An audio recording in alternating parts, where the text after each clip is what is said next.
Welcome back, everyone. Thank you all for being on time after a good break to start the last part of our program today. Again, as a reminder, we're going to be using the SwapCard app for questions. So we have folks online with us and we have people here in the room, and we'll be using the SwapCard app for questions. So please do put your questions in the questions section. You can find it by going to the afternoon plenary sessions on the agenda, and then you can find the questions section. So we'll be pulling some questions from there later today. But on to the panel. I'm going to moderate our panel today, and the panel is called Leading the Way Forward. We're going to focus on questions of what are the challenges, priorities, visions that leaders of sustainability systems have for how they're going to build inclusive, innovative, and impactful action and solutions going forward. Part of this is going to be around how we're responding to due diligence in the changing regulatory environment, but we'll also look beyond that at the important role of innovation, collaboration in taking us forward. So I'm going to move over there and start by introducing the panel.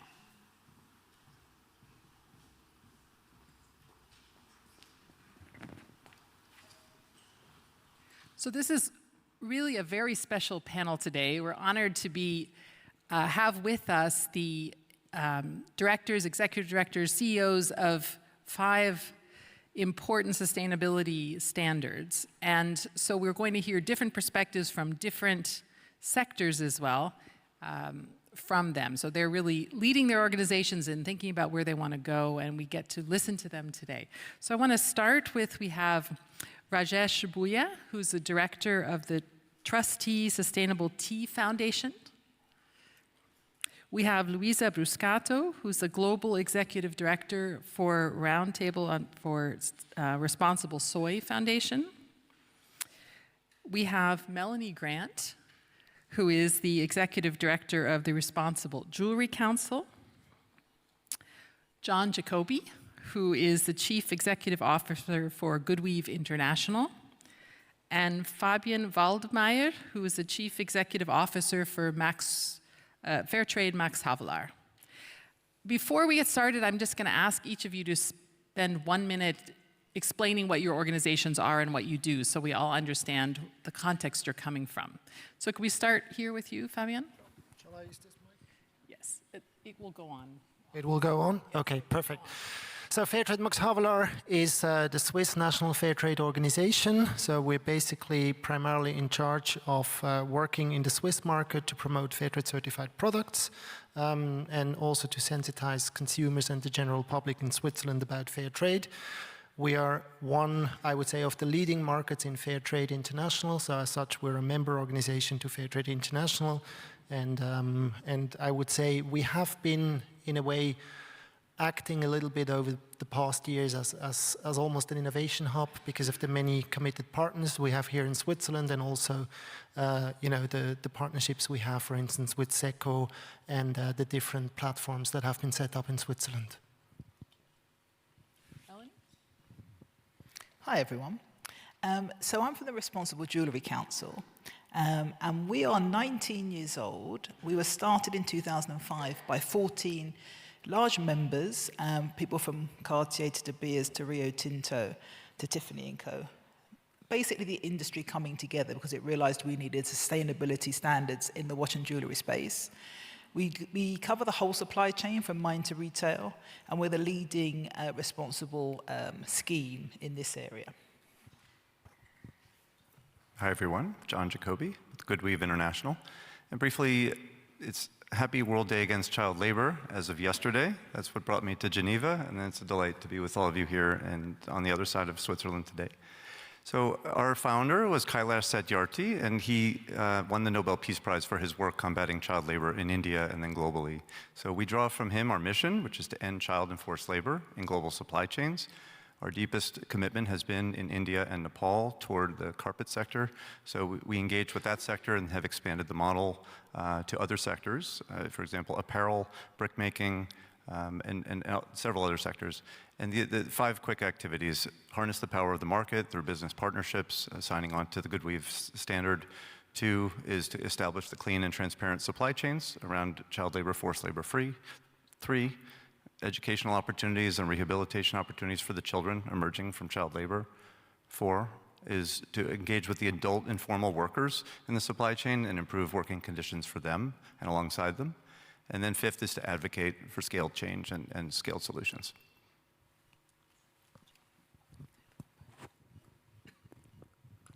Hello, so I'm Luisa Bruscato. I'm Brazilian, and I just entered RTRS in January, so I'm new, also new in the sector, in the soy sector. I came from the Brazilian beef industry. I was working with beef for the last 7 years, and now with this new challenge in RTRS. So RTRS is the Roundtable on Responsible Soy. We were founded 18 years ago, and we gather more than 200 members. So as you know, soy is the largest commodity in the world, so there is a lot of responsibility also for us in order to promote responsible practices in the soy production value chain. So just to comment a few numbers, nowadays we are protecting 1 million hectares of forest through our certification only in Brazil. This is the numbers for Brazilian forest preservation. So it's very important that we are here today. Thank you very much for the invitation, and that's it. Hello everyone. Trustee Sustainability Foundation, we run the Trustee Sustainability Standard for tea in India, in existence since 2013. This standard is built around the 3 pillars of environment, safety, and livelihoods. We are a ISEAL code compliant standard. This standard today covers more than 70% of the tea produced in India. And India is the world's 2nd largest tea producer, so that's a lot of tea. And we would like also to be the torchbearer of the voice of the Global South in the sustainability dialogue, because that's a very important voice. Thank you. Thank you. So for our first round of questions, we're going to focus on this issue of due diligence and for some commodities, EUDR, and how that fits into strategy for impact and for inclusion. So I'd like to start with maybe Rajesh and Luisa, if I could, and ask you, how important is responding to due diligence and EUDR for you in your strategy? Where does it fit in your impact strategy? How central will it be to your work in the coming period? You can start, Luisa. Okay. EUDR is very important, especially because almost half of the soy production is coming from Brazil. So we know that it's also a very important region in terms of deforestation aspects. So for us, of course, we are developing an add-on in our certification in order to cover and to be EUDR compliant. So the idea is for the next few months, we are going to have it developed already, and we are going to change from the mixed controlled approach to EUDR compliant approach and add-on, especially for the both production certified material and also for chain of custody. So in the end of the year, we're going to have it approved in our General Assembly. That's the main project for us, of course. But I would like to emphasize that we understand that EUDR is focused on traceability and not sustainability. So we want to emphasize that our credit systems need to continue evolving and need to continue being in place in order for us to include all the other 108 aspects of sustainability that we evaluate in our certification. So that's very important for us, that we understand that EUDR is not sustainability, and we want to move forward and work beyond EUDR. Of course, we need to comply, and that's it. That's what we are going to do for sure. Rajesh. Yeah, so although tea is now not in the basket where it's mandatory to follow the regulation in terms of commodities, but it's interesting to point out that since the inception of the standard, deforestation-free supply has been what we call a zero tolerance requirement of the trustee code. So that's been in place since the standard started. Apart from that, with the advent of technology, we are now using GIS-based applications to actually trace the supplies, making sure that our small suppliers are geolocated. There are more than 130,000 small suppliers in our certification program. And we make sure that they're geolocated and they're verified to be deforestation-free. So our own IT platform and our own IT app actually takes care of that, and it kind of ensures that we do have a deforestation-free supply at the end. So that's been a very easy transition for us to say that we comply with the requirements. Thanks. And now, Fabienne, can I turn to you? And you can perhaps speak both from a Swiss perspective, but also from a Fairtrade International perspective on this question. Yeah, so let me talk from an international perspective. I think what we consider the regulatory changes that are there at the moment, be it EUDR, be it CSDDD, even the organic regulation, all of that together, it's really a paradigm shift. And I think that paradigm shift does impact, of course, on our strategy and impacts on everybody's strategy. What we've done and what we continue to do is we've adjusted our standards. So we have already adjusted our standards on deforestation requirements. We have adjusted our standards in a bit of an iterative process on due diligence requirements. So at the moment, we've just finished a specific review on the standards for the purchases, but also for the plantations. We've done that earlier on for coffee and cocoa. There will be another revision for the smallholder standard that goes beyond coffee and cocoa. So we've done that. We've also worked quite a lot on risk identification. We've published a risk map that lists most, or let's say, the salient risks in different countries and in different commodities. And what we've done is we've actually fed that risk assessment back to the producers, and we've been seeking their inputs, their reflection on does that resonate with their realities on the ground. And then, of course, and I think everybody does now, we're working on data. And here is something that I think we need to reflect on as well. What we're doing at the moment, and for this, for instance, on EUDR, we have entered into a collaboration with Intelligence so that producers can have access to their own data, understand their own data, and then share their data in a conscious way. And I think what we get as a feedback at the moment from a lot of our producers, and especially in coffee and cocoa, all of them are smallholder cooperatives, there is really a lot of fear around transparency. And I think we need to reflect about what incentives do we have for transparency. And I think that, to me, at the moment, is one of the key guiding questions in our work. Thank you. And now turning to John and Melanie. So we heard a lot from agriculture, so you're coming from different sectors' perspective. And actually, at least Melanie, your sector has had a lot of attention to due diligence also in the past and different sorts of regulations. So what's your perspective on this question of what are you going to be doing and how important is it to your impact strategy? So we cover materials such as gold, diamonds, platinum, silver. So they're highly visible, quite political. Governments are involved, we have a lot of stakeholders.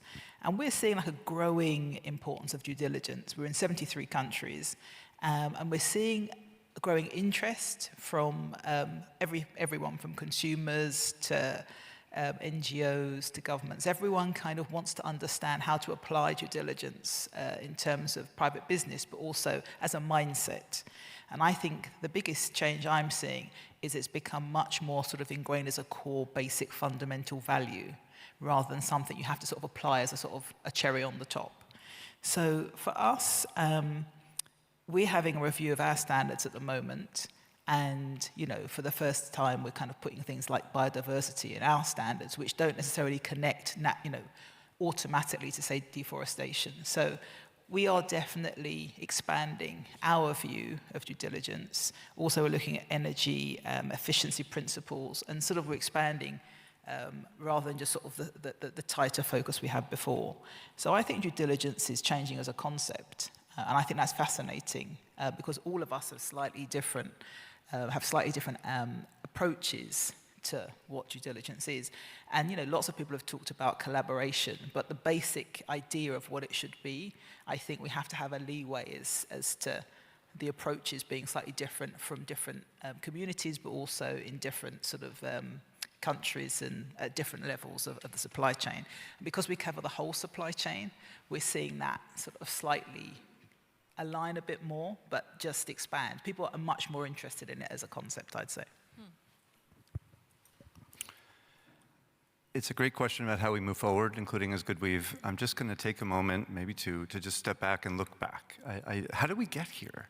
Right? How did we get to this particular evolving paradigm shift that you referred to? And I want to just refer back to the previous paradigm, right? And so if I'm sitting in that room with Kailash and other founding, you know, actors at GoodWeave in 1994, many allegations around child labor, soccer ball production in Pakistan, and sweatshop issues more broadly across the developing world, deforestation issues already, of course, very serious at that time. So what were the responses at that time? And the paradigm we were in, and it's very easy, it's easier to see in retrospect, but there were plenty of observers then, was the Washington Consensus. And as an American, I can say I'm glad to see, was based in Washington, glad to see us moving to a new paradigm, even though we don't know what it is yet, and we certainly don't know what to call it. But it was about deregulation and privatization and trade and investment liberalization. These were the ingredients, no matter which developing country. And so then the context for globalization was radically different in terms of then what was going to be seen as the solutions and the tools you could reach for in the toolbox. And so voluntary standards, such as ourselves, such as so many of you, were the tool in the toolbox, but we were new to the game. We were just coming up if we were pioneers at that time. And so you had labor ministries, you had environmental ministries, you had trade unions, you had business, you had civil society, not as plentiful as now, but plenty of groups, including at community levels. But the answer to the question, how do we fill these governance gaps around people and planet alongside profit, were just this room and those who make up ISEAL and so on. It's a huge burden. It's a huge gap that we were never set up for success to fill. So a few disruptions later, you know, a global financial crisis, a climate crisis through these decades, and then you finally get to a COVID crisis. It just means we've got to go back to basics. Governments have realized they can't just lean on involuntary standards to fill this gap. So we're in that really messy, murky paradigm of finding that smart mix of voluntary and mandatory standards that will get us to these people and planet questions that we're all seized with. So for GoodWeave, it does mean leaning in a lot on advocacy to shape the rules as they're written up, and then the resources that governments will need, and companies, in essence, industry will need to commit toward making any of this stuff effective. It's really not set up for success unless the rules are matched with those resources. So that's very much on our minds, and we're trying to step into advocacy more, which is more my background, but to understand how it comes alongside our 30 years on the ground for certification and social programs in the model I mentioned earlier. So an important call out for all those years of experience and how they can be used in the current context to try to help make the new paradigm work well. A reminder to everyone to put your questions in. I'm going to ask a couple follow-up questions, but put your questions in because we'll have a chance for them as well. For those of you who are working in the agriculture sector, we heard here something about the need for standardized procedures, efficiency, compliance, that kind of thing. At the same time, we also heard situations are different. We need to respond to context. We need to think about how we can adapt to the needs of producers in particular places. How do you reconcile that in trying to figure out your approach in this coming period? Anyone want to take it on? Yeah, so we all know that agro-commodity supply chains are under huge pressure from the climate challenge. So that's something that we all have. And voluntary standards by nature are voluntary, right? So organizations have the option to exit if they find that the business environment is very complex and they cannot manage to be part of a certain set of requirements. So we need to work with the organizations to help them stay on course and show them that the standard is not just a checklist, but it's a method of achieving resilience and mitigation for climate change. So the trustee program, for example, provides free hand-holding and training services for whosoever volunteers for the standard. So it's through a network of consultants. We provide that service and then get a deeper insight and deeper understanding of customized solutions. So we feel when environment is a very dynamic thing, and it's said that what was true yesterday is probably not true today, we feel that with a deeper engagement with people who volunteer, we can equip them with a better understanding and then better pathway to stay on the course for the sustainable future. So that's the approach that we take. Thank you.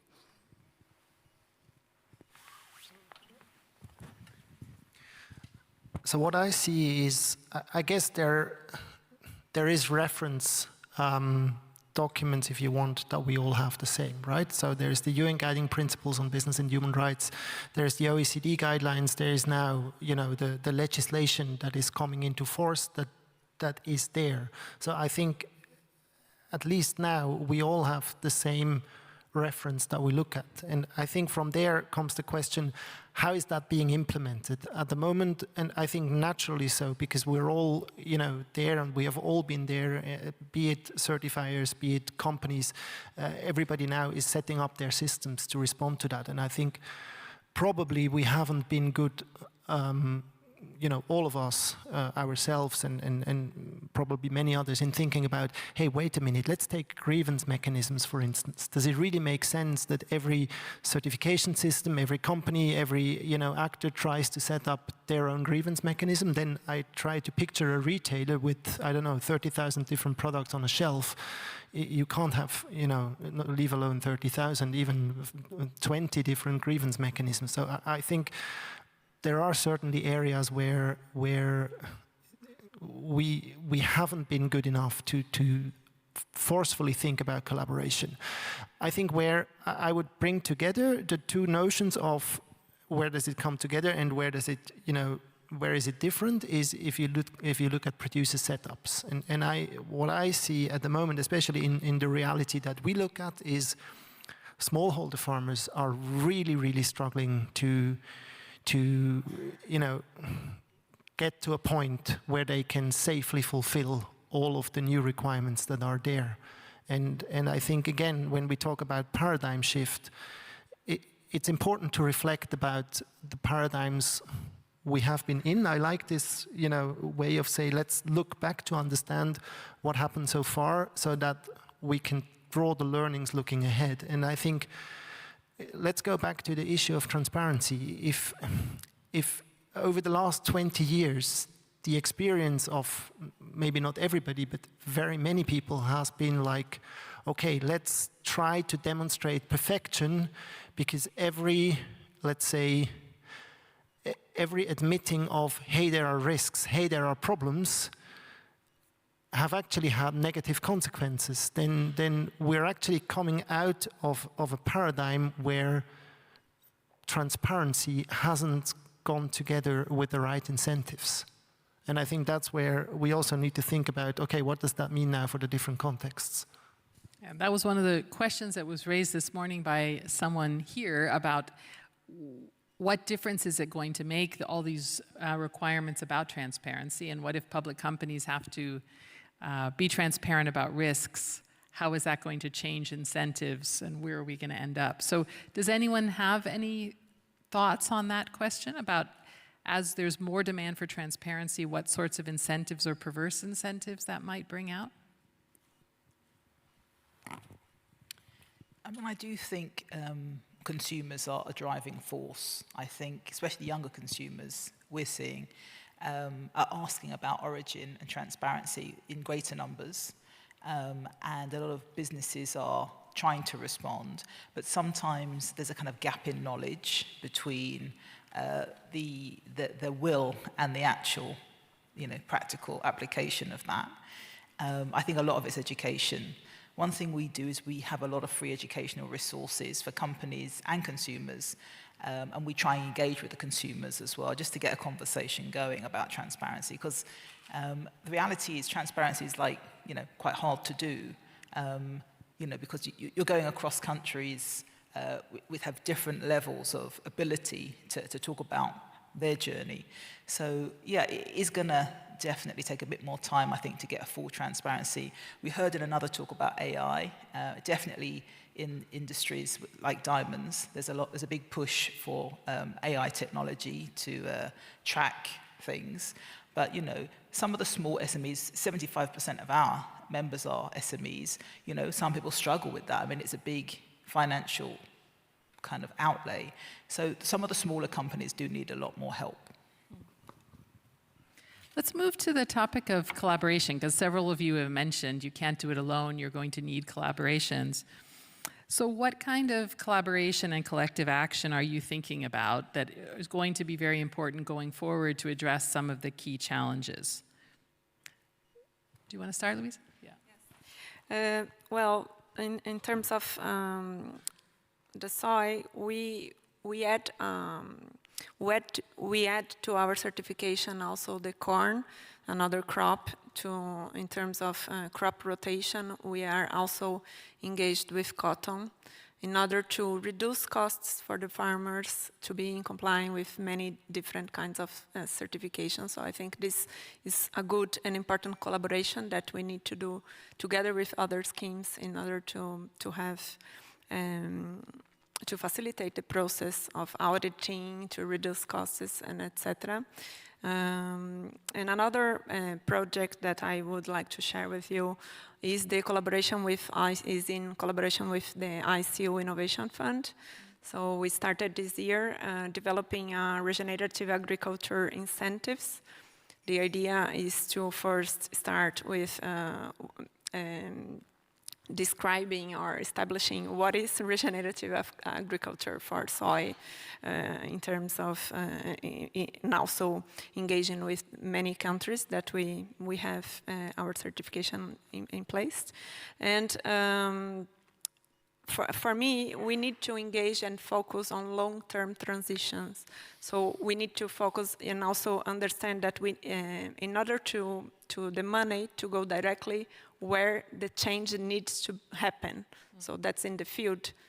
We are not going to stop climate change in doing nice and important events, of course, but we need to put the money in the field in order to promote this kind of change. So the idea of these regenerative incentives is also to add value to biodiversity, carbon credits, and other important aspects, social aspects as well. They need to be paid because there are a lot of costs to implement management systems in farmers. So I think there's these two projects. We invited other schemes such as BCI, Bom Sucro, to join our advisory group in this pilot project. So I'm very happy that we are developing these systems. Yeah, really interesting. That's a second project between collaboration of ISEAL members looking at different incentive mechanisms. Rajesh, can I turn to you as well? No, I really love Fabian's point about multiple grievance mechanisms. I mean, if you maintain 10 grievance mechanisms of 10 different styles for 10 different regulatory and certification requirements, doesn't make sense. I think someone in the morning also spoke about this point of the sustainability standards and their inability to come out of the silos and become totally collaborative, which is not really the case. I mean, that's true. I think we are beyond high time that we do that we listen to all the voices, we listen to the voice on the ground, and then we readjust our strategies to see how we can deliver a common value. Because, as I said, if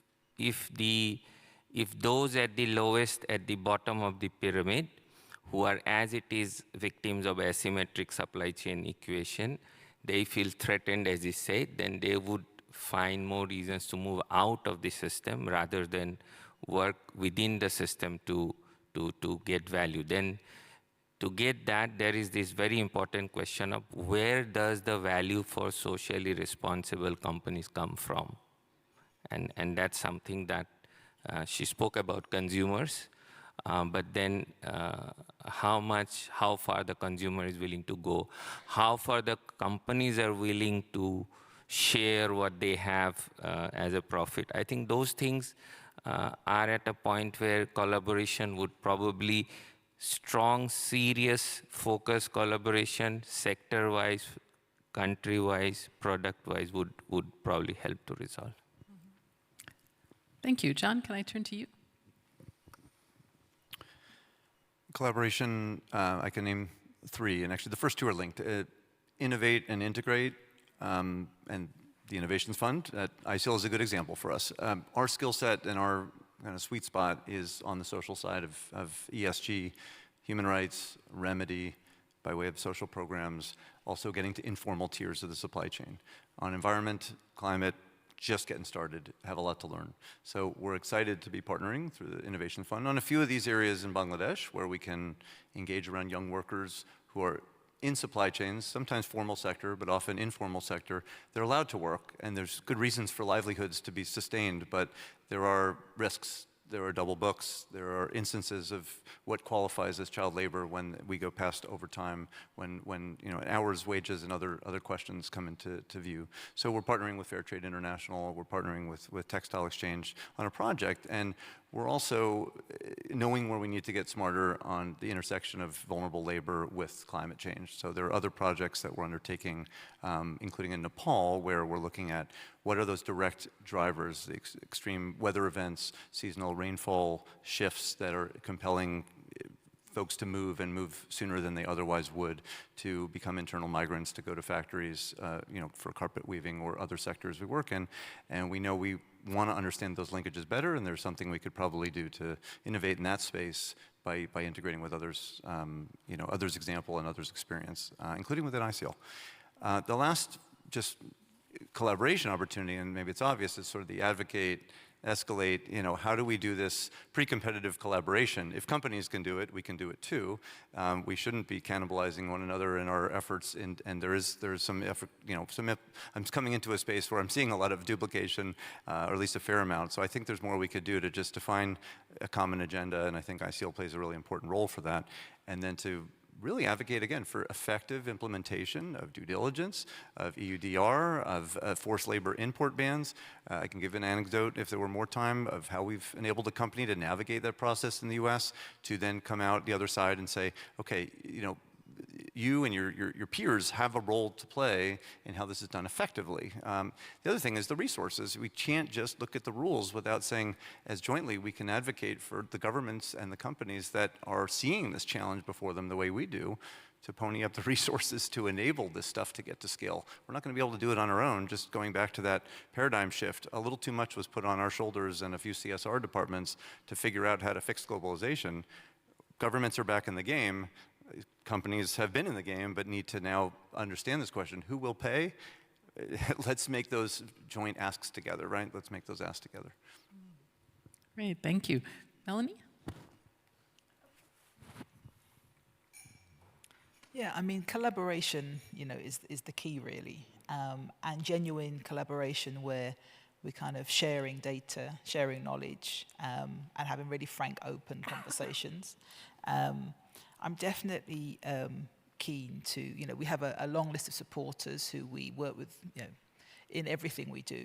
I think it's impossible to do something on your own. Everything's connected. I'm meeting people at this conference who, we have worked with for many years in different ways. And it's just about refreshing those relationships and also finding new relationships. We had a conference last year at Harvard where Karen came and we got scientists, artists, industry, civil society all in one room and asked them all to come together and come up with some solutions. And actually, it was really refreshing to just to come out of the bubble of the acronym bubble and actually talk to lots of people who have real views but don't necessarily get asked as much. So I'm keen to take it out of even this environment and take it to just cross-industry, cross-country, and actually come up with something that maybe is a bit radical and we haven't done before, even if it takes a bit of time to get there. So we have collaboration on specific challenges, collaboration on advocacy and messages, collaboration on innovation and thinking outside the box. What can you add? Yeah, to add and maybe to build, because I've asked myself, where have we actually been good in collaborating? And I think advocacy is a very interesting topic. So there has been a lot of collaboration actually in influencing the final look of CSDDD in particular, so with the EU. And I think we have been pretty successful there. I mean, CSDDD now recognizes and accepts that the equation doesn't work out if it doesn't have things in it like fair purchasing practices, living wages, living incomes, responsible disengagement. All of those are things that have to be there. They're not nice to haves. They're essential in order for that paradigm shift to be beneficial to those who actually need it. Because if that doesn't work and the paradigm shift is not beneficial to those who need it, it will actually lead to risk aversion, and risk aversion will lead to exclusion. So I think we should, as a ISEAL community, as a sustainability community, we should build on that success and have a clear and common message. I currently see like two possible avenues, really the avenue of risk aversion, exclusion, nobody tries to touch the difficult things anymore, versus if we really embrace the paradigm shift. HREDD and due diligence and all of that, they actually give us powerful tools to meaningfully engage and actually to mirror this new era of transparency with shared responsibilities. But then things like purchasing practices, long-term commitments, fair prices, living wages, and all of that have to come into the play. So I think that's one side where we can build on actually a good collaboration. The other side I see on the field, because of you said it now, look, everything is connected. I mean, we're talking about deforestation, we're talking probably about scope 3 emissions, we're probably talking about human rights violations. These things don't stand there in isolation. They're actually all connected. They're all connected with the socioeconomic conditions of the producers. They're all connected at the end of the day with poverty. I mean, we know the relationships between living incomes or the lack of living incomes with child labor and all of that. But because these things are connected, they are complex. And because they are complex, nobody can solve them alone. And I think there, it is really important to have conveners that enable that collaboration. Good examples are, in my view, if I take the example of Switzerland here, the cocoa and the coffee, I mean cocoa for a while now, actually when the last ISEAL conference was in Switzerland was set up, and now just last week a coffee platform was set up. And they have been conveners of collaboration, just like ISEAL with the Innovations Fund. And I think that's what's really important. And then lastly, on that note, in that collaboration on the field, I'm really convinced we need to strengthen the role of local actors. So be it local smallholder cooperatives, but also very importantly, local governments. Without them, it will be very difficult to implement things at scale. I want to call on my colleague Matt and find out if we have some questions coming up on SwapCard that you'd like to share with us. Yes, we do indeed. Is this mic working? It is now. We've got a question from James which has gathered lots of traction. How is each sustainability scheme preparing for the proposed environmental claims requirements of the EU Green Claims Directive? Maybe read two and then we'll take both of them. Is there another one? Sure, I think so. Another one from this morning, which is kind of touching on the same theme, but from a different angle, talks about kind of governments not being very prepared for kind of training, inspection, monitoring, and compliance teams. So how will they be able to control and verify the reliability and credibility of some of the data provided by the standards? Okay, so 2 questions. So how are you preparing for EU green claims and this upcoming claims legislation? And the second one is about how is it that those who are charged with implementing the new monitoring compliance with the new legislation, how are they going to know whether the certificates that you are offering or the data that you're offering is actually credible? So who wants to pick either one? Pick one or the other. Go ahead. You know, I think probably what is a good starting point is actually ISEAL. I mean, we're all ISEAL, or not all, but I mean, we are ISEAL code compliant members. And I think that has to be the starting point, whether it's for the claims, because there's a claims guide, or whether it's for the assurance mechanism, because there is an assurance guide. So I think ISEAL has been playing a crucial role in this in the past, and I would think will play a crucial role in the future, with actually, you know, working with its members on the code compliance as it is today and the further evolution of those codes. But I would think that the basis for, you know, being in line with what the regulator asks for on claims, on assurance mechanisms, needs to be the being in line with what the umbrella organization of voluntary sustainability systems ask for in terms of compliance with our own collective codes.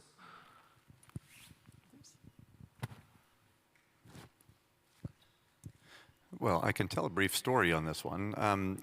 Almost exactly a year ago, it was World Day Against Child Labor 2023. And so I was a candidate for the role I'm in now, a CEO, not quite in the role. So I'm attending the webinar that GoodWeave had organized, and they had basically the voices to tell a very interesting story about complying with what in the US is a forced labor import ban, including a forced child labor import ban, known as the Tariff Act, Section 307. I could bore you with the details, but you get the idea that similar to what Europe has just put into place, no forced labor, it'll be held up at the border if goods are suspected to be of forced labor, with the burden of proof being on the supply chain actors to show that there is not in fact forced labor, once those compelling allegations have been made. So quite a difficult one for 2 of our licensees, an exporter, I can name them because they were speaking about it themselves, Annapurna in Nepal, and then an importer, also on the GoodWeave standard, which was Emma Gardner Design, a small but long-standing partner of ours. And so they told the story of how they were marshaling the data from GoodWeave's audits in informal sector settings, and then the social programs applied for prevention. And so bundling together what is a community-based approach and sharing with the authorities in the United States what they had done to have full assurance this was a child labor and forced labor-free supply chain. And because it's government, it took 9 months, but those goods were originally under a withhold release order, in other words, held up, and then 9 months later released, and the companies were then released in that supply chain from the suspected allegation, which turned out to be false. In this case, those rules are there for good reason. Those bureaucracies and government agencies are learning, especially that one, about how to do this effectively. So we are helping them figure out, alongside allies, how to do this more effectively in the United States, what to look for, what are the risk indicators of forced labor and child labor. And in this case, that's something, again, we may be able to mount some of that effort together, including in relation to European authorities that are probably still getting their heads around what they're going to have to implement. Thanks, great story. Anyone on the green claims, how you're responding to claims, or are you worried about this? Is this on your radar? Yes, of course. Louisa? Yeah. No, of course, we are very worried about that, and we are reviewing our logs and claims policies for our HRS certification. And it's, I agree with both of them, what they are talking, that we already have the ISEAL member code, and we are part of that. We have a lot of assurance systems in place in our certification. But we are always, of course, it can happen that you don't have how we are going to share all this data and have transparency and add all of this in our time system. So we have that. We are developing, always improving our systems and etc. But my reflection about what the colleagues were commenting was more about, okay, we can assure our information, we have transparency, we can claim correctly what we are certifying, but all the other materials and the other production that are not being certified, so how can we also help the ones that are not in our systems to be in complying with UDR as well? I think that's another concern that other schemes are thinking. I heard that FSC, for example, they are thinking about how to verify the UDR compliant. That is not FSC, but it's part of the sector. So we cannot pretend that we don't see all the production that is not inside our certification. So it's a concern that came to my mind when the colleagues shared the information, just to share with you. Thank you. Anyone else? Just one point on claims. Someone did point out in the morning that if you want to game the system, in a concerted effort, I guess it could be instances where it happens. But I would think it's important for authorities and the public not to take it as something fundamentally wrong with this transparency in the sustainable systems, but rather find out how to overcome that opportunity to game the system. I think it's very important that when such one stray news comes, not to lose track or lose faith and to stay on the game. So I have a question for all of you. If one of the roles of sustainability systems is to build on your experience to help try to ensure more effective legislation, what would be some of the key messages that you would want to share and get across now to those who are working out how to make, for example, UDR or CSDDD into effective legislation that will actually lead to impact on the ground? Yes, Melanie. I think just talk to us. I mean, we've had a recent thing with diamonds where we had the G7 import restrictions come in on the 1st of March, which threw the industry kind of into disarray. We knew they were coming, but we weren't really told what was going to be in them. And so we had to work, our team had to work till midnight the day they came out to issue guidance to our members. And then we had to do a training session against our COP the following week. And it was really tricky because there were slight parts of this, like for grandfathered stones, which weren't really addressed by some governments, addressed by others. It was very stressful. We had a meeting with the UK government and various other associations and people from the industry, and it was highly difficult for some people who felt very sort of ignored. And so I would say to anyone who is in the policy space or just governments in general, just talk to us as early as possible, because we can help. We can feed voices in who really need to be heard.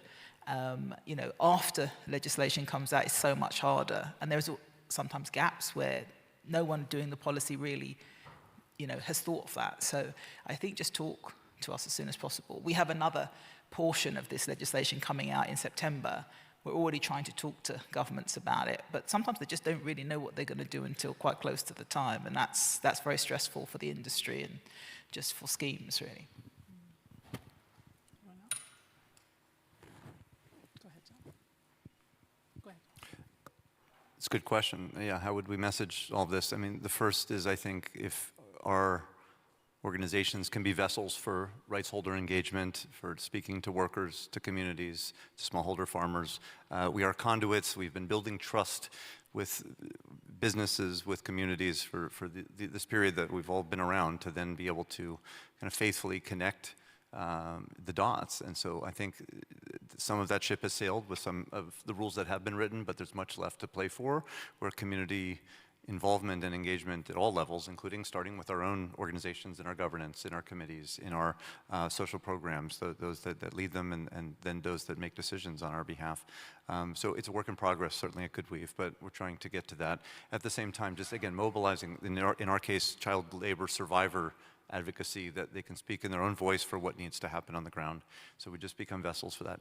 The other thing is, I think we can help business, but a certain kind of business partner and licensee that can be advocates for these changes. I've had a lot of fun with personal experience at Oxfam and Open Society, mobilizing business voices for change, investor voices for change, that I think we're otherwise leaving it to sort of business as usual, lowest common denominator trade associations at times to be the voice of business. If we can mobilize some of our members to take a high road kind of coalition approach, which they do in a number of areas and issues these days, depending on the sector, depending on the commodity, but we'd have a chance, I think, at conveying, again, some of what's needed, like we were trying to do with our licensees in that Nepal US case, on the defense, but there's plenty of high road offense still to play for, as far as, again, what business certifiers, farmers, communities need to see from governments to, again, resource this, to make the rules effective, and to make it actually, in the end, work for people and planet.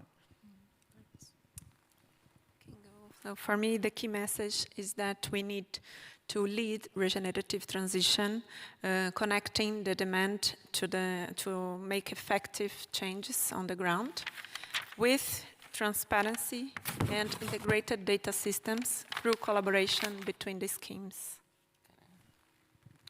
Yeah, so I think I like the point about trust. So generally, governments are not viewed with as much of trust as they would the people working in the voluntary standards, because they are on the ground for a long time. I think people who make regulations would benefit a lot from hearing a voice that comes out of trust.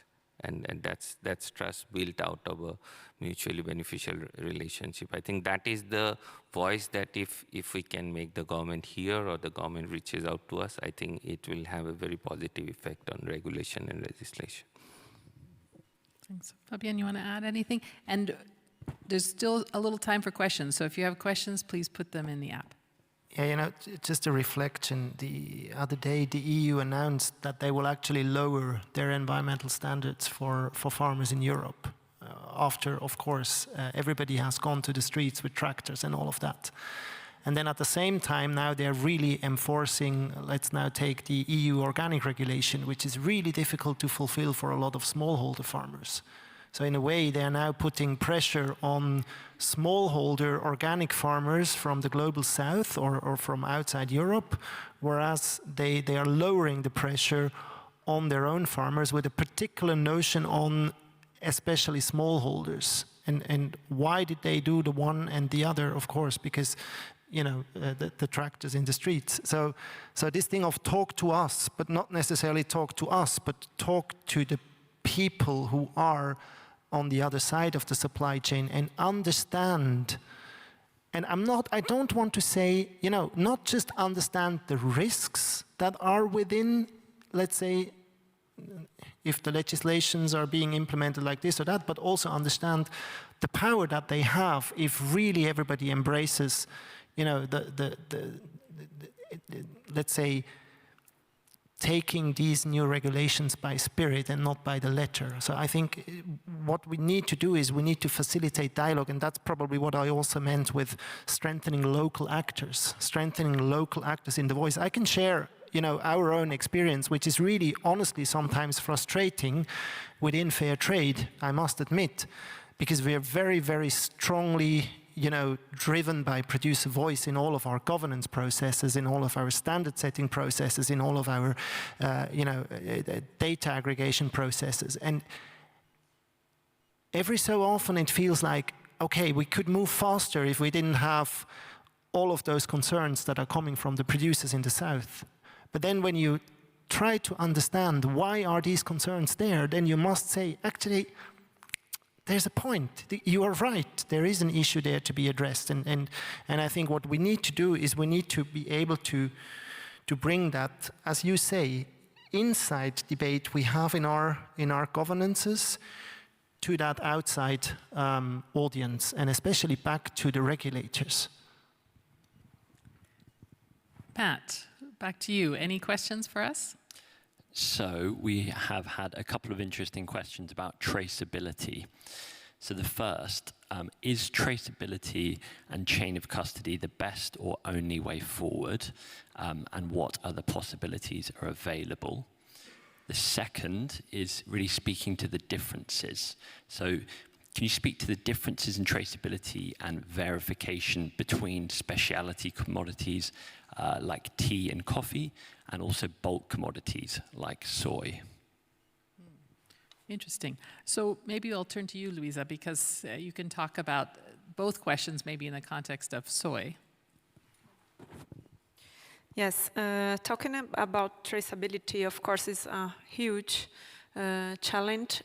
But I've been the last 30 days doing a tour here in Europe, visiting a lot of members. And some of them are really worried about cleaning their supply chains. So I think that's, of course, the traceability and the physical material is going to be important, and we need to look at it. But I don't believe that we are going to make it 100% in such a short time. So, and also I believe that in order to address all the other sustainability aspects, we need to remain with our credit systems in order to have a look on that, to explore and to achieve other markets, such as India, for example. In the case of soy, there is a lot of soy being produced in India, but it's not coming for Europe. So how we are going to continue engaging with them in order to reduce social problems and etc. in India that we know that has. So we need to remain in the credit systems as well. But for sure, traceability is a huge challenge. I were for also discussing that in the last 40 years with the beef production, also a huge challenge as well. But that's it. I think we need to move forward with traceability into our supply chains in order to commit and to comply with UDR for sure, but we cannot stop only on that. Rajesh, do you want to share the tea experience maybe? Yeah, so on tea, we were looking at traceability from the beginning, but that was the classical paper trail-based method. And then in the last 5-6 years, we have invested heavily on our tech infrastructure. So we developed our own app called Trace Tea, which is a traceability app for tea, and where the smallholder farmers actually get to demonstrate their ability to do traceability. In fact, that worked so well that a very big global FMCG company requested us to build an app to track their deforestation-free supply chain using the same GIS and location-based methodology that we use for traceability. So large solutions work. We have more than now 60,000 farmers who actually manage their entire traceability through the app day in, day out.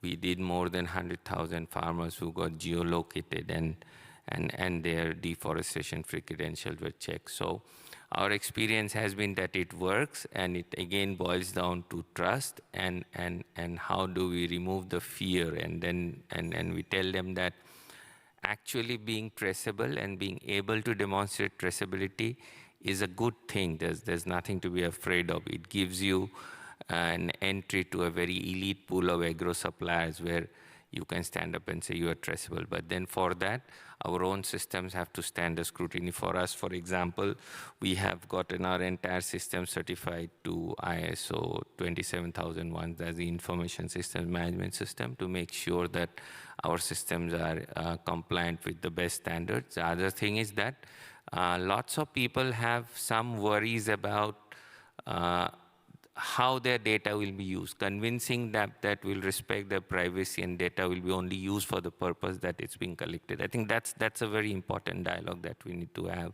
when the traceability process starts. Thank you. So we're coming now to our last round, and I want to look at all 5 of you as leaders of your organizations. You've been listening to the discussion all day today, and just give you a chance to share some last words on this conversation, but maybe also anything else that you heard or are responding to or taking away from the rest of the day that you think the rest of the audience should be thinking about as we move on with our evening and back to our normal work life. Can I start here with you? Yeah, I think what is now very strongly on my mind, and obviously because we're talking about legislation around the corner and all of that, our entire discussion at the moment is extremely technical. It's extremely about traceability systems, data systems, assurance systems, and all of that, compliance, to all of these regulations. And of course, that is the topic of the day. And I think it has been said earlier on, well, I think you said it, it's not the same as impact. And I think while we need to do all of that, we need to get back also to discussions about, at the end of the day, sustainability is not a technical thing that you solve. If you look into the realities in the ground, we need to get back to a space where we also talk about sustainability doesn't come at zero cost. Who pays the cost? We need to talk about what is fair purchasing practices, what are fair prices, how can we drive incomes and wages, and all of those things at the moment I feel are getting a little bit out of sight, understandably so, but we need to get back to those fundamental points. Thank you. Melanie? Yeah, I think we're in a really interesting place in history. We're experiencing leaps in technology, consumerism, and globalization. Before COVID, in my industry, huge parts of the watch and jewelry industry weren't even digital. They were sort of in a ledger somewhere. And with COVID, suddenly people had to move forward at a great pace. Some producer countries, found that very stressful. So I think we have to recognize that we are in a period of great change and transition. Not just the energy, going from fossil fuels to greener technologies, but that's putting pressure on all supply chains as well. So I would love us to have a bit of patience with ourselves and just to understand it's not going to be perfect. I'd also love us to talk to children more about what this is. Sometimes I talk to kids or I mentor kids and they have a huge understanding that something is going on. And I'd love us to do more things in schools about this and make it as simple as possible.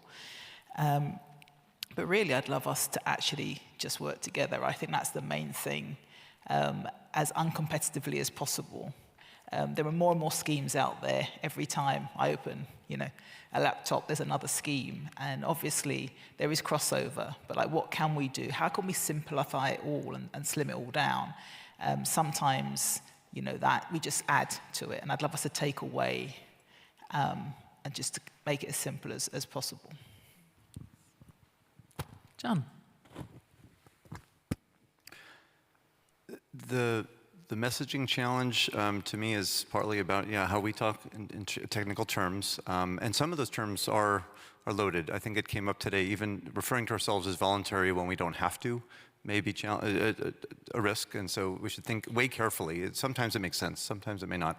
The word scheme may also evoke for some audiences something other than what we're trying to convey. Systems tends to, I think, do it better, but it also sounds bureaucratic. So just thinking about our word choices, because less is more when we convey that message to policymakers or to communities, so to think about how we frame our work collectively. And storytelling. The other story I could bring to bear very briefly, when we think about remedy, which is a great term, but also abstract, I think about Benuka. Benuka and I met when I was in Kathmandu on my kind of initiation tour in this work. She has been in and out of pretty hazardous child labor 3 times and has had harrowing family and trafficking experiences along the way. And then we get to this question of, okay, what does it mean to begin to fix what you find, right? And to challenge a business, to challenge ourselves, if we do certification, but we find a case, What do we do about it? We heard some in the social risks breakout earlier, and at least it built into our model our social programs for remediation and prevention. It's incredibly challenging, an incredible amount of responsibility to do right by Banuka when you hear from her about what she's been through, and then say, well, we run a transit home, where next? How do we resource this? It might have to close. Like, we're at that point. So, again, who pays? Well, that is a shift. That's part of the paradigm shift, is that the UN guiding principles on business and human rights, and I believe some of the legislation, includes this recognition of remedy as on government and business. So then we need to begin to demand of that, and it means a shift in how we apply licensing fees to our 450 licensees. We may have to charge more to deliver on this new societal expectation that you will pay for remedy, not only for the inspections, in other words, but also for fixing what you find with us and with partners. So see if we can spread that norm to the point where it becomes norm, is a challenge that we're hoping we're in this together with you all. Lisa? Okay, it's 2 points come to my mind. So one is about collaboration in terms of data sharing. So I think we need to improve a lot on that. How can we reduce costs and reduce efforts and energy that we are spending in order to develop so many platforms and etc. So how can we collaborate more in data sharing? And the second point that for me is very, very important, as a Brazilian coming from a developing country, we need to have a look and put more efforts in vulnerable areas. So in order to not exclude them, I think we need to start worrying more about that. Brazil, in the few weeks ago, before I came to Europe, we suffered a huge flood in the south of Brazil. You may have seen that. And it affected directly the rice production. And it's the basic element for food for the Brazilians. So we need to start really worrying about the vulnerable areas, because Europe also is going to suffer with the migrations and etc. So that's the 2 points that I would like to point out. Thank you. Yeah, so I have 3 takeaways from the whole day, and that's collaboration, collaboration, and collaboration. But I think there's not much of it, because John's story about how the producer managed the US government's comments on fair practices is the same story of how we helped the government of India to counter an allegation of unfair human rights practices in the tea supply chain in India. So if we have a problem, I'm sure amongst all of us, the solution is out there. Someone's been there, someone's done that. The only problem is that we are probably not talking enough to each other, not willing to share, because it's a story when 2 of us, very different or in different fields, did the same thing to support the supply chain. So I think it's there. It's the onus is on us. Onus is on great organizations like ISEAL to facilitate that. And I'm sure that most of the work that we do would be simplified, and we can adopt stuff that has already been done and focus on what's more difficult. Thank you. Thank you very much to all of you. Very interesting conversation. So let's thank our speakers, and we'll move to the final bit of our program.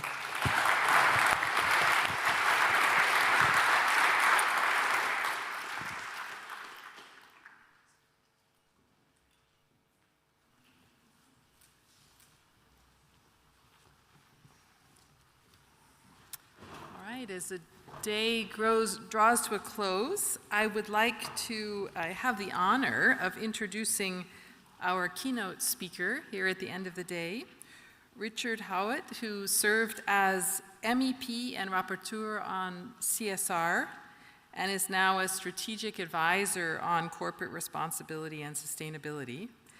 We've asked him to give us his thoughts on what's at stake and what we need to do to get it right. So, Richard, can I ask you to join me here?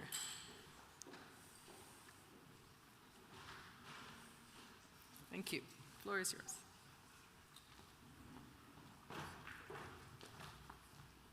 Good afternoon, everyone. Well done for making it through the day. Well done to all of you who've done it all online. And thank you so much for asking me to be your closing speaker. I want to cover 3 things in this closing. Firstly, let me share some observations about your alliance, both what I've heard and seen today and my contacts with you. Secondly, this is the moment for due diligence, for what we're all here about. Let me just reflect with you on that. And lastly, is there going to be a green backlash in Europe? Is what people have been talking to me about in all of the breaks. And so let me share some observations about that with you, and then what we should do about it. So the first thing, my observations of you, you're in good health.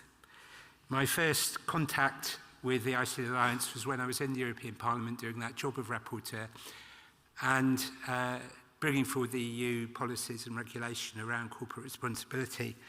And I had a lot of pressure from colleagues to just have more and more European labels, that we could do it better. And actually you taught me that actually you could do it better. And I resisted that pressure. And in my reports, I put in not proposals to have European labels, but the fact that the ISEAL Alliance exists, and it's credible, and it's bottom-up, and it's stringent in its systems, and that we should be supporting it and building up labelling schemes bottom-up based on your example. And that's because you'd convinced me of those arguments. And in my contacts leading up to today and in this conference, can I just say I still think that is the case. Well done. And let's roll forward to today. You know, I like what you're doing a lot. I go to a lot of conferences about corporate responsibility, and I speak to a lot of companies. And often it's the same big companies that are at the conference telling us about how they manage their supply chains. And by and large, they're well-intended and they're authentic in what they say. They're not lying. But what you understand that too often they don't or can't is that there is an inequity in power relationships between the global north and the global south, between the big company and the small supplier, between the retailer and the peasant farmer. And that you bring forward schemes, and I think about your innovations fund, I think about the lunchtime table we had over there about risk, and you bring forward schemes that really are joint responsibility. And I've heard what's been said in that final session and also in the breaks about cost, and not pushing cost down the supply chain and putting it on those that can least afford it, and you get that. But what has impressed me even more is that those schemes that you're bringing forward are about sharing the benefits of a new sustainable approach, and that is the incentivization that we heard in that final session. I love the fact that you don't stand still, you're constantly rising to the new challenges with the rise in interest in issues around nature and biodiversity that comes from the Montreal Agreement, comes from the Task Force on Nature-Related Financial Disclosure. You're already out there testing measurement techniques in Pakistan, in Indonesia, in Mongolia, and really understanding the impact on landscapes and on nature. Fantastic. You understand that sustainability is hard work. It is true that you see people that have done 6-week courses and they end up chief sustainability officers of companies, you know, dealing with massive strategies of really important companies. And you can't do that. And your training courses where you really teach people in the fundamentals, the complexity of supply chain relationships, the intricacies of measurements, understanding the trade-offs and the dependencies. These are really important things, and that's what you train people in. So well done for that. And of course, as people move on, as they do, those people are moving on not just within your networks, they're moving on in the wider corporate responsibility and sustainability world. And so you are building the capacity for us to deliver sustainable business. That's how important what you do is. And you understand it's not about, and I freely admit, when I started as rapporteur in the European Parliament, I was just thinking, company by company, we can do this, and we'll get them audited, and they'll have a code of conduct, and they can be held to account, and all of that. And I was wrong, because it is a systems approach, and you've taught me that, and it is the approach that you adopt. And some of the work that you're doing on livelihoods, which is about not just looking at individual communities impacted by individual products or companies, but whole regions and whole countries, and what that does in terms of measuring remittances, in terms of measuring economic diversity, in terms of measuring the level of the informal economy, giving us the measurements that we need to really understand what makes a difference in terms of people's livelihoods system-wide and not just individually.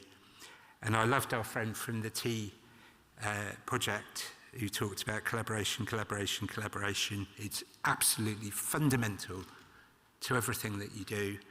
And what I love, I'll just give one example, is that you have been such a lead player in the Global Living Wage Coalition. And if there's one thing that makes me angry, actually, it's people in companies saying they can't do social risk, they can't do social indicators, it's too fuzzy. We can measure carbon, but we can't measure impacts on people. It's rubbish.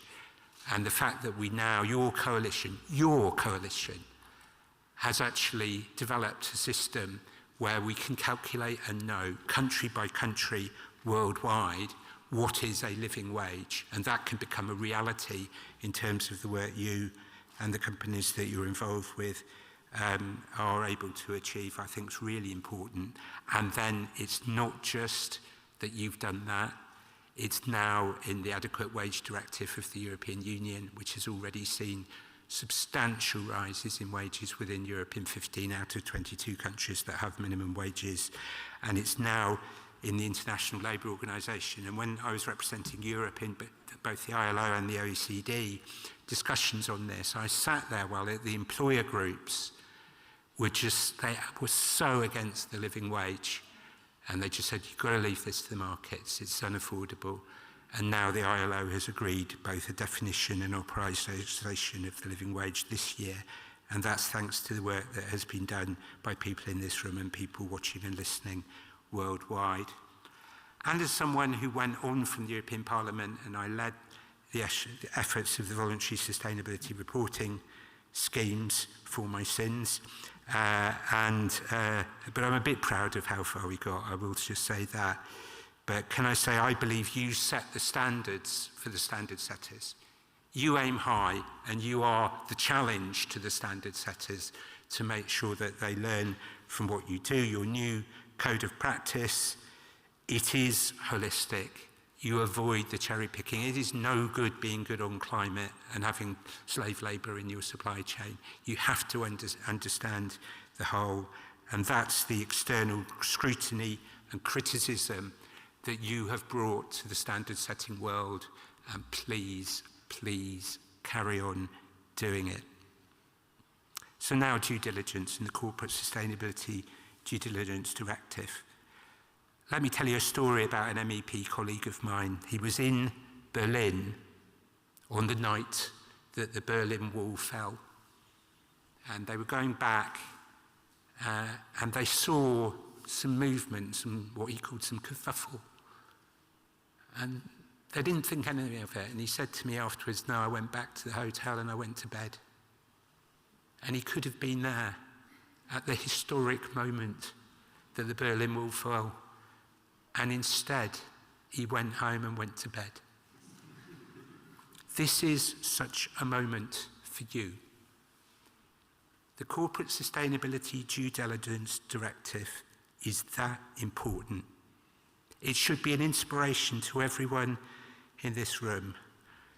And some of you know I'm involved with Frank Bold, the not-for-profit arm of a public interest law firm who do environmental cases and who have been really influential in the European standard setting process and the arguments around the due diligence directive.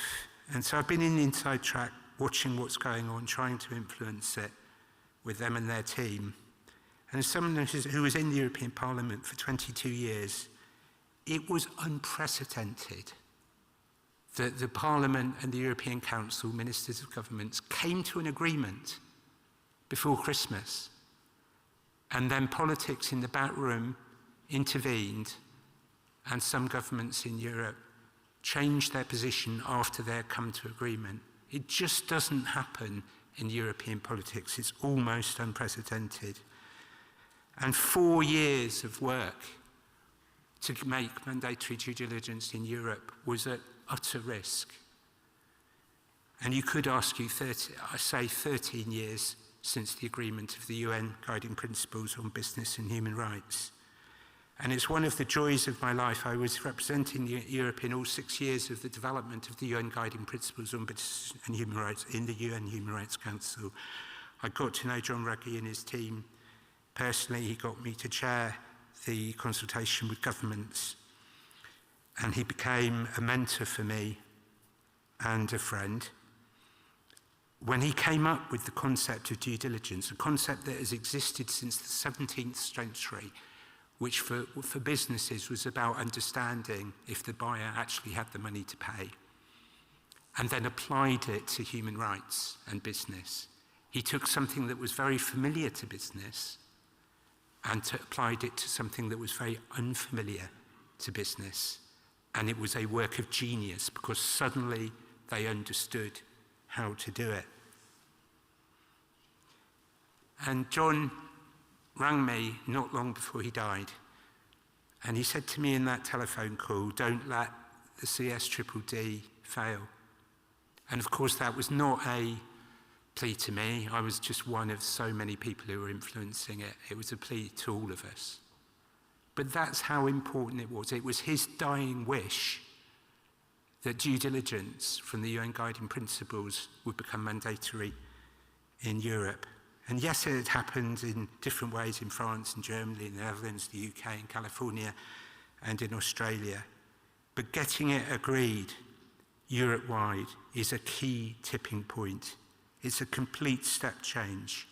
When history gets to be written, it is a key moment in how we achieve sustainability and respect for human rights in global supply chains.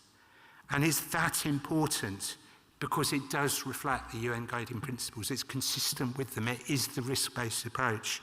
There are still companies that are arguing only first-tier suppliers, but that argument was rejected. Some of them are still pushing it, by the way. Heed that for the future. But it is the risk-based approach, so that where there is the greatest severity of risk, that's where the greatest prioritization should take place. It is about impact, not just having a policy, not just having a mechanism. It's about understanding where the impact of the company takes place. It's about accepting there are negative impacts, and it is about then preventing and mitigating those impacts and offering remedy, as we heard in the last session.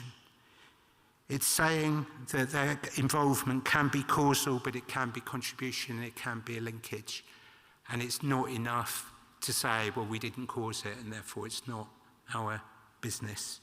And it's not about saying companies are all evil and wicked and doing it deliberately, but it's a recognizing that we have responsibility, all of us have responsibility because of those linkages. And it is about joint responsibility. It specifically says don't push the risks down to SME partners in the supply chain, that there is joint responsibility, that there must be fair contractual terms, and that large companies have to provide capacity building and potentially finance in order to introduce sustainable due diligence. And so all of those things in CSDDD, they got right. And there'll be somebody who said, oh yes, but they watered it down at the end and it's too few companies, and it is 0.05% of European companies, which doesn't sound a lot. But that's 5,500 large companies who are having to comply. 900 companies outside the European Union in other countries, but who have sufficient trade with the European that they're going to have to comply. And I want you to think about what it means when this applies to supply chains. Because if you ask McKinsey, what they say is every one of those large companies has on average between 7,000 and 18,000 suppliers. in their supply chains. And therefore, what we're talking about is mandatory due diligence coming in for 80 million companies worldwide. 80 million, well over the majority of the global economy.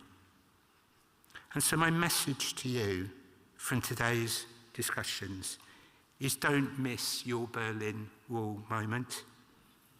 As Karen said to me earlier, recognize that it's not about investing in systems, it is about impact. As Louisa said, it's not about traceability, it's about sustainability. As Andre said, there is a black market of fraud, whether it's illegal timber. As I was told in the social risk workshop today, that vulnerable workers are the most invisible. Make sure that we identify the real risks. I heard from Andre about audits needing to be investigative and not just a checklist. I heard in the workshop about audit fatigue. For heaven's sake, this is not the time for us to be complicit with audit fatigue. The CSRD means compulsory audit for 50,000 companies in the European Union. This is the time for you to be filling some of that gap in doing those audits and holding others to account for the standards which they follow in doing the audits. And it is about the way in all of that activity we talk and listen to our partners from a Global South perspective. As Fabienne from Max Havelaar said, there is fear about transparency, and we need to show our partners, some of whom are watching now, that this is about engagement. It's about raising standards. It's not about terminating contracts. That is the last resort. That's what CSDDD said, and we've got to make that a reality. My time is short, so I'll say this briefly. But on the ESG backlash, and I do some work in the United States, the anti-ESG bills are failing in 4/5 of the US states where they're being put, and they're failing because investors are quietly going and talking to Republican lawmakers and saying, actually, this is not good for returns. So there's a lot of hot air, but don't necessarily think it's going to succeed. And I say the same in the European Union. Firstly, a lot of the Green Deal has been implemented.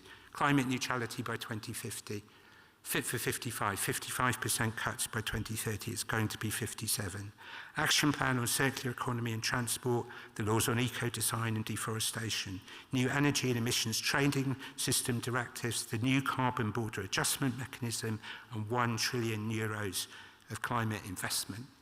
In the next 5 years, we're going to be seeing the implementation of a lot of that policy rather than new policy development. And that's a huge opportunity for us. And I don't think the backlash is necessarily going to happen. There are 46 extra MEPs on the hard and far right following the European elections. I'm not going to be celebrating that. And 34 fewer MEPs out of the 720 in the four mainstream groups, Christian Democrats, Socialists and Democrats, Renew, who are Liberals, and Greens. But still, those mainstream centre groups have 456 MEPs in the 720-member parliament. If the Christian Democrats went with the hard and far right, they would only have 365, and the way that votes fragment in the European Parliament means that there will be no stable majority there. So I think it's going to be difficult to get majorities in the new European Parliament. I think some of the things that we would like to see on behalf of the movement that I think is represented here may not happen, and there may be paralysis, but that's very far from saying that there will be a pushback. And we'll see early on in the new Parliament quite where it stands, because there is a target for 2030, a target for 2050, but they're not yet one for 2040. The interim target they've published is 90% cuts. Let's see what the new Parliament and the new Council agree in the next 5 years. So friends, thank you for both being part of this conference, but being part of this next network. Embrace technology, but don't lose the focus on people. Recognise your potential to affect consumer behaviour. Recognise that due diligence is a reality, not just on human rights, but now for the environment too. Carry on being a voice for sustainability and holding others to account. And just like the workshop this afternoon in the fishbowl, where they came up and tapped you on the shoulder and you swapped positions, I don't know if the others did, but my one did that. It's quite good when that happens, because other people have got ideas, and that's what collaboration is about. And that's how we grow this movement. And if there's one challenge that works for me, and I hope may work for you, it's that we mustn't simply be doing what we're doing and doing it a bit better and continuously improving, but we must do so with a mentality of transition, that the world is transitioning to a socially equitable and environmentally sustainable future. What many of us hope is a just transition, one based where business relationships are based on regenerative economics, and that we have to be transformative. The test for what we do is what we're doing is part of a transformation. And I hope I'm a pragmatist, and that everything I do is based on what works. But I equally hope that I'm part of being a visionary and not losing the big picture of the transformation that we wish to see. And that is my challenge to you.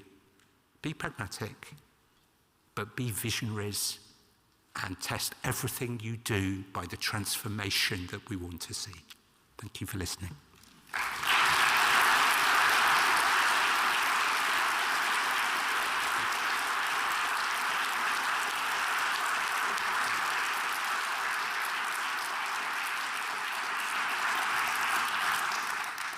Thank you so much, Richard, for those inspiring remarks and also kind remarks about ISEAL. I think you really have understood our spirit of supporting and also challenging sustainability systems.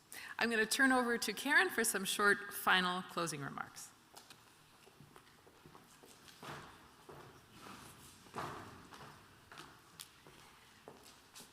Thank you, Richard. Hard act to follow, right? Thank you so much. I am going to keep it brief because it's just me keeping you from our celebration. And I'm not going to summarize. I was going to share some takeaways, but Richard did such a great job doing that. I'm going to just share with you a little bit from ISEAL what I feel we're taking away from today, not what we've all taken away necessarily. There was quite a lot of talk about the importance of credibility, and certainly, we are just launching our code. We will be doing a lot of communication around credibility. That's certainly something where we are not stepping the least bit away from that. You all have a role to play there too, to demand systems that you work with. If you're in a business, that is implementing credible practices. If you are an emerging sustainability system to be implementing credible practices, we need those to form the base of the work going forward as we increase work under the due diligence legislation. We need to continue to focus on work on innovation. I was so pleased to see the interest in the topic tables at lunchtime, standing crowd only around the table. So we all really need to continue to see what's not working and how are we going to innovate to make it better? Or how do we take what's working and make it even better? So we need to keep focusing on innovation. We need to focus on holistic solutions so that smallholders don't just remain in supply chains, but that they thrive as part of those supply chains and with their market access. So really that focus on those that are the most disadvantaged in our systems. And of course, since it was mentioned a number of times, and this is a huge part of what we do at ISEAL, is to continue to focus on collaboration. And so, looking at collaboration, alignment between schemes, I wanted to note a couple of the important collaborations that have been launched past ISEAL conferences. So it was 2013 at the ISEAL conference that the Global Living Wage Coalition was born, and it's celebrating its 10th anniversary this year. You might say that's 11 years, but it makes sense. At the 2017 conference, the Living Income Community of Practice was launched, as was the Swiss Cocoa Platform, so other collaborations. So I think we're going away from today recognizing that we have a lot of hard work to do still as a community, and an urgent need to accelerate the change that we're making. So I hope that you are going away from today's dialogue, that it has helped you to spark new collaborations, new ways of working together, and that you're going to take that spirit of thinking what's going to be launched at next year's event, since now we're finally back to having in-person events. So with that, I don't want to leave without thanking again SECO for their important support, and all of our Swiss participants who've come, as well as the rest of you who've stayed all day. We actually, you know, many of you will know, usually at the end of these days, you see many fewer people at the end of the day. I'm really pleased to see a full room, so congratulations to all of you for sticking it around. I also just want to acknowledge the ISEAL staff who put a lot of hard work into the event. When you haven't done one in 5 years, it's a lot harder than when you do it every year. So if we could just for a moment give a little round of applause to my colleagues.